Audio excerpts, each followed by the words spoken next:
안식 후 첫날 일찍이 아직 어두울 때에 막달라 마리아가 무덤에 와서 돌이 무덤에서 옮겨진 것을 보고 시몬 베드로와 예수께서 사랑하시던 그 다른 제자에게 달려가서 말하되 사람들이 주님을 무덤에서 가져다가 어디 두었는지 우리가 알지 못하겠다 하니, 안식 후 첫날이라는 시간이 나옵니다.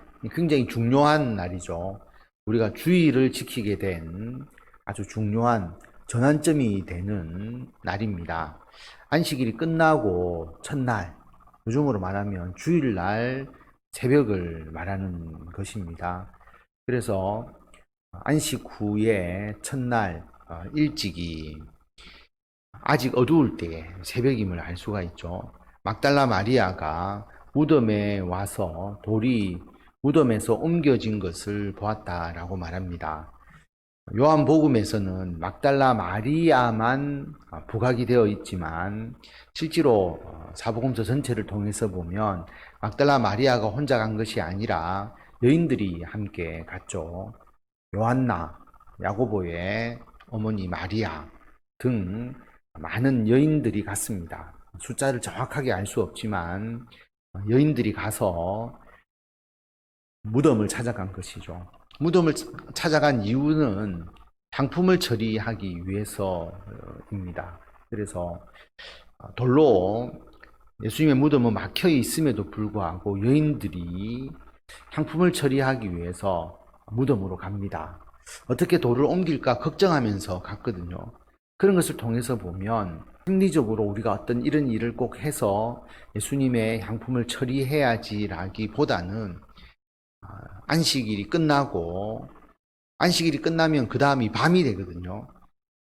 토요일 날 저녁에 안식일이 끝나게 되잖아요.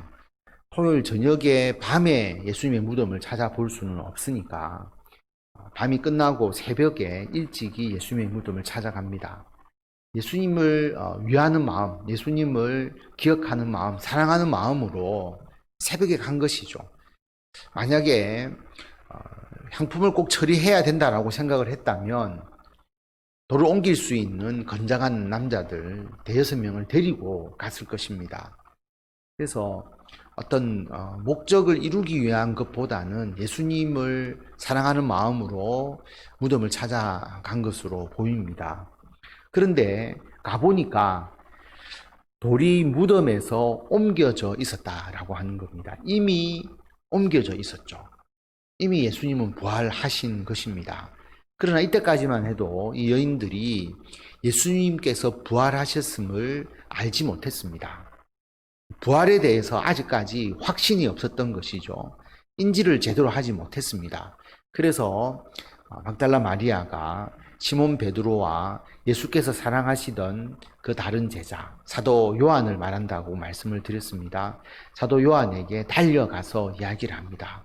사람들이 주님을 무덤에서 가져다가 어디 두었는지 우리가 모르겠다. 사람들이 예수님의 시신을 옮겨갔다라고 막달라 마리아가 생각한 것입니다. 예수님께서 부활에 대해서 살아계실 때 여러 번 말씀을 하셨지만 제자들은 그 말씀을 제대로 이해하지 못했음을 알 수가 있죠. 시신을 누가 훔쳐갔다 생각하고 베드로와 요한에게 가서 이야기를 합니다. 3절에 보면 베드로와 그 다른 제자가 나가서 무덤으로 갈새 둘이 같이 다름질하더니 그 다른 제자가 베드로보다 더 빨리 달려가서 먼저 무덤에 이르러 베드로와 요한이 나가서 무덤으로 뛰어갑니다. 굉장히 급박한 모습을 알 수가 있죠.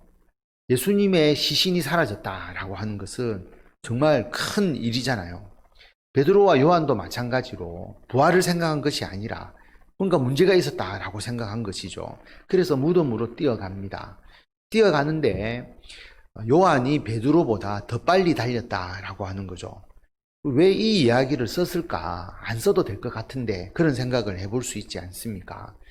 사도 요한이 베드로보다 더 빨리 뛸 수 있었던 것은 추측한다면 사도 요한이 더 젊었을 수도 있고 또 사도 요한이 예수님의 십자가의 죽음과 그리고 예수님께서 무덤에 가시는 것을 목격한 자잖아요.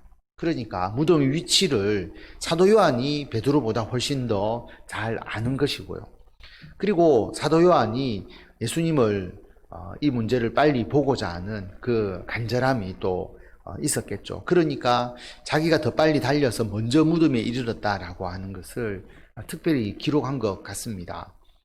5절에 보면 구부려 세마포 놓인 것을 보았으나 들어가지는 아니하였더니 시몬 베드로는 따라와서 무덤에 들어가 보니 세마포가 놓였고 또 머리를 쌌던 수건은 세마포와 함께 놓이지 않고 딴 곳에 쌌던 대로 놓여 있더라.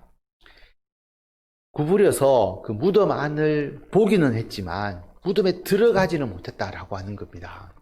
굉장히 성격이 좀 소심하거나 대범하지 못한 부분들이 있었다라고 하는 걸 알 수가 있죠. 우리들도 그렇지 않겠습니까? 그 무덤에 쉽게 들어갈 수 있는 그런 마음이 가지기가 어려운 부분이 있잖아요. 그래서 보니까 세마포 놓인 것을 보았다라고 하는 겁니다. 세마포가 그대로 놓여져 있었다라고 하는 것, 예수님의 시신을 싼 것이죠.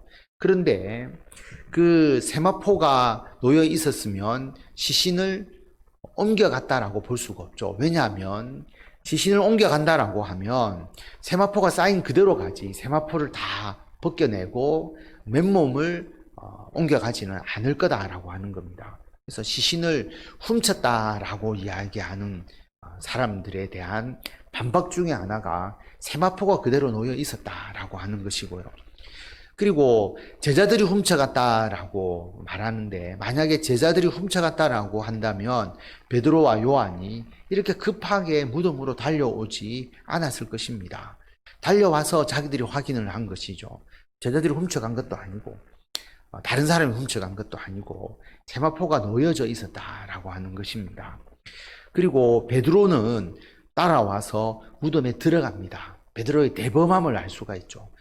그래서 가보니까 세마포는 놓여져 있었고 머리를 쌌던 수건은 세마포와 함께 놓이지 않고 딴 곳에 놓여 있었다라고 합니다. 자, 놓여 있었던 것이 어떤 형태인지를 우리가 명확하게 알 수가 없지만 말려 있었다고 기록되어 있는 거거든요. 그렇다고 하면 예수님께서 시신을 싼 그 모습에서 몸이 싹 빠져나온 형태로 그 세마포와 머리에 쌌던 수건이 그대로 있는 그런 모습일 수가 있고요. 아니면 예수님께서 부활하신 후에 그 세마포와 수건을 다 스스로 벗겨내고 그렇게 부활하실 수도 있는 거죠. 어떤 형태인지 우리가 명확하게 알 수는 없지만 스스로 부활하셨기 때문에 누가 도와주지 않아도 그 모든 수건과 세마포를 다 벗겨내시고 그리고 그것을 잘 정돈해 놓으셨다라고 볼 수가 있습니다. 그래서 예수님의 부활의 증거, 수건과 세마포가 그대로 놓여 있었다라고 하는 것을 여기서 알 수가 있습니다. 8절에 보면 그때야 무덤에 먼저 갔던 그 다른 제자도 들어가 보고 믿더라. 그들은 성경에 그가 죽은 자 가운데서 다시 살아나야 하리라 하신 말씀을 아직 알지 못하더라. 이에 두 제자가 자기들의 집으로 돌아가니라. 그때서야 사도 요한도 무덤 안에 들어가 보고 믿습니다. 뭘 믿었겠습니까? 예수님의 시신이 사라졌다. 누가 예수님의 시신을 훔쳐갔다. 그렇게 믿지는 않았을 겁니다. 9절에 보면 그들은 성경에 예수님이 죽은 자 가운데서 다시 살아나야 하리라 하신 말씀을 아직 알지 못했다라고 하는 겁니다. 그럼 시신을 훔쳐가지 않았고 예수님의 부활에 대해서는 확신이 없고 부활을 들었다고 해도 실제로 그 부활을 눈으로 목격하기 전에 제자들이 확신을 가지고 믿기는 굉장히 어려웠을 것입니다. 그러므로 예수님께서 제자들 앞에 다시 나타나신 것이죠. 나타나지 않고 내가 부활했다라고 하는 것을 아무리 말씀하셔도 제자들이 그것을 믿을 수 없고 그리고 그렇게 믿음에 대해서 부활의 믿음에 대해서 자신의 생명을 걸고 전할 수는 없었을 것입니다. 그래서 예수님께서 그들 앞에서 확실히 자신의 부활을 보여주신 것이거든요. 자, 무덤에 예수님이 없으니까 그들은 예수님이 살아나셨을 것이다 라는 생각을 조금은 했겠지만 확신을 가지지 못하고 믿지 못하고 그렇게 자기들이 있는 제자들이 모여 있는 곳으로 돌아갔다라고 하는 것입니다. 오늘 요한복음 20장 1절에서 10절까지의 말씀을 보면 여인들이 예수님의 항품을 처리하기 위해서 무덤으로 찾아가는 데서 모든 일이 시작되었습니다. 여인들이 가지 않았다면 예수님이 새벽에 부활을 하셨다라는 것을 증거할 수가 없었을 것입니다. 그런데 대책 없이 돌을 옮길 수 있는 준비도 하지 않고 그냥 예수님의 시신의 항품 처리를 위해서 예수님을 사랑하는 마음으로 찾아가니까 그들이 부활의 첫 목격자가 되는 은혜를 잊게 됩니다. 우리도 마찬가지지 않을까라고 생각합니다.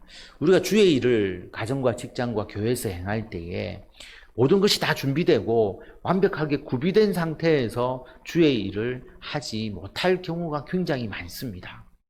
근데 우리는 해야 되거든요. 하고 싶거든요. 사랑하는 마음으로, 예수님을 사랑하는 마음으로 주의 일을 하다 보면 우리가 의도했던 것과 다른 하나님의 은총, 예수 그리스도께서 행하시는 그 역사, 우리가 그것을 바라보면서 그것의 증인이 되고 그것을 세상 가운데 널리 알리는 그런 우리가 될 수 있다라고 하는 것입니다.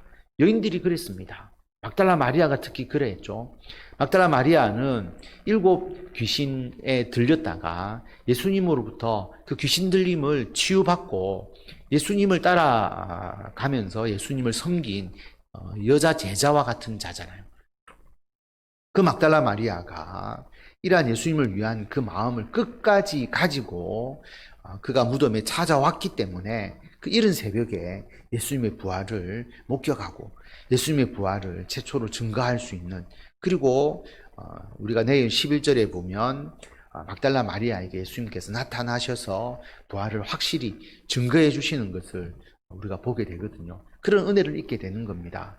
그래서 새롭게 한 주간을 시작하시고 금년도에 남은 일을 여러분 감당하실 때에 나에게 갖추어진 게 없습니다 라고 낙담하지 마시고 예수님을 사랑하는 마음으로 주님의 일을 위해서 헌신하시면 하나님께서 그것을 통해서 우리가 의도했던 일일 수도 있지만 또는 전혀 다른 더 큰 하나님의 영광스러운 일을 위해서 우리들을 사용해 주실 수 있다는 것을 기억하시고 이러한 주님의 은총을 풍성히 받아 누리시는 성도 여러분들이 다 되시기를 바랍니다.